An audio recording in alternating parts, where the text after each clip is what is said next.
Good day, everyone. Good day, sir. First of all, I'm Jerbonas Lex Constantino Pedro. As you can see on the screen, our topic for today is developing leadership skills. Whether it is playing the guitar, a video game, or the stock market, most of life's activities require us to have skills if we are to be successful.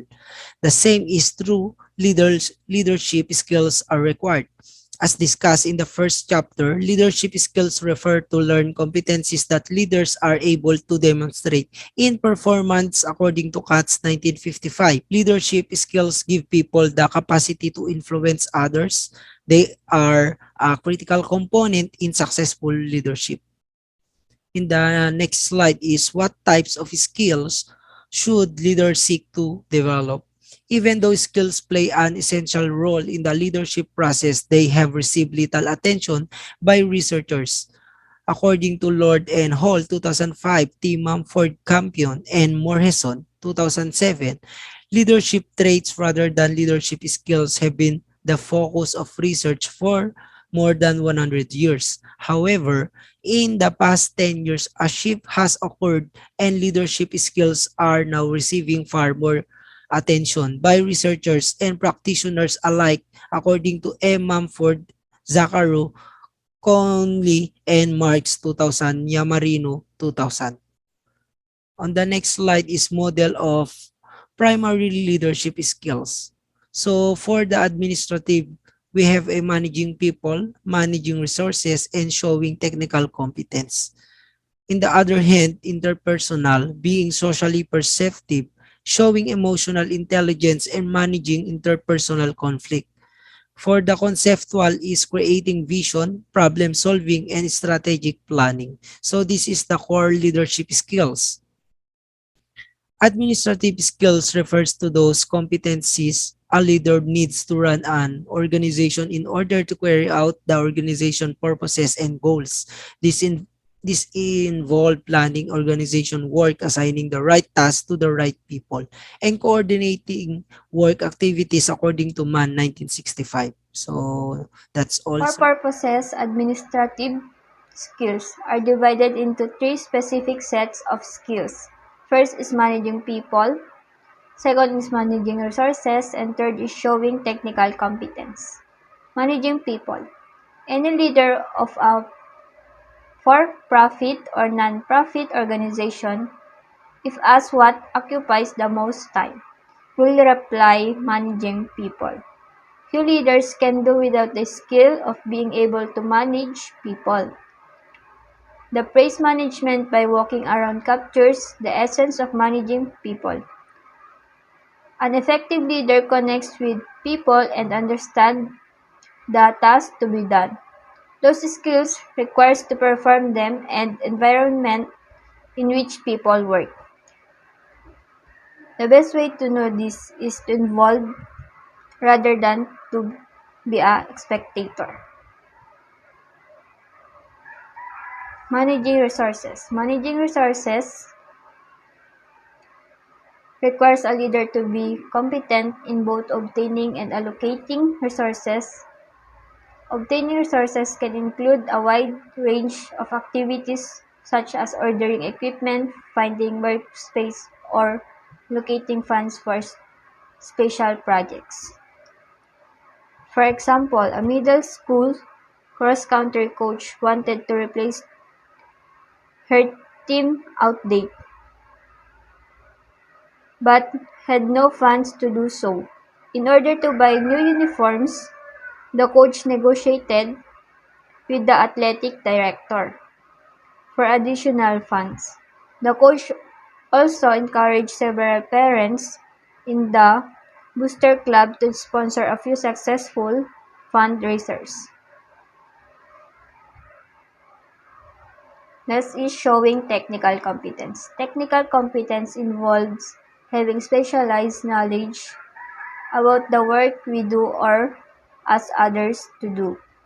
In the case of an organization, it includes understanding the intricacies of how an organization functions. A leader with technical competence has organizational know-how he or she understands the complex aspect of how the organizational works. A leader is more effective when he or she has the knowledgeable and technical competence about the activities followers are asked to perform. Interpersonal skills. In addition to administrative skills, effective leadership requires interpersonal skills. Interpersonal skills are people skills, those abilities that help a leader to work effectively with followers, peers, and superiors to accomplish the organization's goals. While some people downplay the importance of interpersonal skills or disarrange them as touchy-feely and inconsequential leadership, research has consistently pointed out the importance of interpersonal skills to effective leadership. Bass 1990, Blake and McCann's 1991, and Kant's 1955. Interpersonal skills are divided into three parts. First is being socially perceptive, second is showing emotional intelligence, and third is managing interpersonal conflicts. First is being socially perceptive. Social perceptiveness includes having insight into and awareness of what is important to others, how they are motivated, the problems they face, and how they react to change. It involves understanding the unique needs, goals, and demands of different organizational constituents. Zakharov, Gilbert, Thor, and Mumford, 1991. A leader with social perceptiveness has a keen sense of how employees will respond to any proposed change in the organization. In a sense, you could say a socially perceptive leader has a finger on the pulse of employees on any issues at any time. To continue the presentation, I am Karen Joy Bulusan. So the second part of interpersonal skills, showing emotional intelligence. So this is another important skill for a leader is being able to show emotional intelligence. Although emotional intelligence emerged as a concept less than 20 years ago, it has captivated the interest of many scholars and practitioners of leadership according to Caruso and Wolf in 2004, Goldman in 1995, Mayer and Solovey in 1995. Emotional intelligence is concerned with the person's ability to understand his or her own and others' emotions, and then to apply this understanding to life tasks. Especially emotional intelligence can be defined as the ability to perceive and express emotions, to use emotion to facilitate thinking, to understand and reason with emotions, and to manage emotions effectively within oneself or in relationship with others. So, since showing emotional intelligence is positively related to effective leadership, what should a leader do to enhance his or her emotions skill? So, first, leaders need to work on becoming aware of their own emotions, taking their emotional pulse, or identifying their feelings as they happen, whether it is mad or glad, sad or scared. A leader needs to assess constantly how he or she is feeling and what is causing those feelings. And second, a leader should train to become aware of the emotions of others. A leader who knows how to read others' emotion is better equipped to respond appropriately to these people's wants and needs. Stated another way, a leader needs to have empathy for others. He or she should understand the feeling of others as if those feelings were his or her own. And for the third, a leader need to learn how to regulate his or her own emotion and put them to good use. Whenever a leader makes a substantial decision, the leader's emotions are involved. Therefore, emotions needs to be embraced and managed for the good of the group or organization. When a leader is sensitive to others and manage his or her own emotion appropriately, that leader increase the chances that the group decisions will be effective. And for the last part of interpersonal skill, the handling conflict, a leader also needs to have skill in handling conflict. Conflict is inevitable or unavoidable. Conflict creates the needs or change and occurs as the result of the change. Conflict can be defined as a struggle between two or more individuals over perceived differences regarding substantive issues or over perceived differences regarding relational issues. When confronted with conflict, leaders and followers often feel uncomfortable because of the strain, controversy, and the stress that accompany conflict. Although conflict is uncomfortable, it is not unhealthy nor it is necessarily bad. If conflict is managed in effective and productive way, the result is a reduction of stress, an increase in creative problem solving, and strengthening the leader followers, team members relationship. And next, so whereas administrative skill are about organizing work and interpersonal are about dealing effective with people, and now conceptual skill are about working with concept and ideas. So conceptual skill involve the thinking or cognitive aspect of leadership and are critical to such thing as creating a vision or strategic plan for organizations.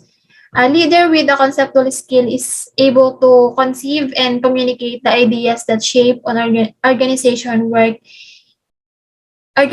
from its goals and mission to how to best solve problems. So the conceptual skill have three parts, which is the problem solving, strategic planning, and the creating vision. So we all know people who are especially good at problem solving. When something goes wrong and needs to be fixed, they are the first one to jump in and address the problem. Problem solvers do not sit idly by when there are problems. They are quick to ask what went wrong, and they are ready to explore possible answer to how can it fix. Problem solving skills are essential to effective leadership. And now, what are the problem solving skills?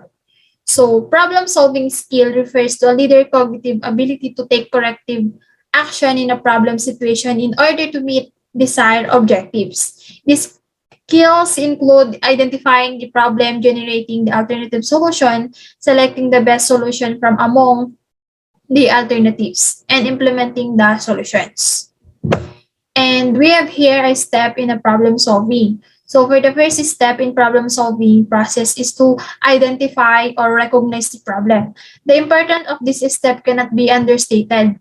Seeing a problem and addressing it, it is the core of successful problem solving. All of us confronted with many problems every day, but some of us fail to see those problems or even to admit that they exist. Others may recognize that something is wrong but then do nothing about it. People with problem solving skills see problems and address them. And some problems are simple and easy to define, while others are complex and demand a great deal of scrutiny or investigation. Problem arise when there is difference between that is expected and what actually happened. Identifying problem requires awareness of these differences. The Sean, the question we ask in this phase of problem solving are, what is the problem? Are there multiple aspects to it, and what caused it? Identifying the exact nature of problem precedes everything else in the problem solving. So, in the next slide, we'll discuss by Miss Andres. So step number 3, we need to select the best solution. The next step in problem solving is to select the best solution to the problem. Solutions usually differ in how well they address a particular problem. So the relative strengths and weaknesses of each solution need to be addressed. Some solutions are straightforward and easy to enact, while others are complex or difficult to manage. Step number 4. So after selecting the best solution, we need to implement the solution. So the final step in problem solving is implementing the solution, having defined the problem and selected a solution. It is time to put the solution into action. Implementing the solution involves shifting from thinking about the problem to doing something about the problem. It is a challenging step. It is not uncommon to meet with resistance from others when trying to do something new and different to solve a problem. Implementing change requires communicating with others about the change and adapting the change to the wants and needs of those being affected by the change. So the other skill should leader seek to develop is strategic planning. A second major kind of conceptual skill is strategic planning. Like problem solving, strategic planning is mainly a cognitive activity. A leader needs to be able to think and consider ideas to develop effective strategies for a group or an organization. Being strategic requires developing careful plans of action based on the available resources and personnel to achieve a goal. It is similar to what generals do in wartime. They make elaborate plans of how to defeat the enemy, give the resources, personnel, and the mission they need to accomplish. Similarly, athletic coaches take their knowledge of their players and their abilities to create game plans for how to best compete with the opposing team. In short, strategic planning is about designing a plan of actions to achieve a desired goal.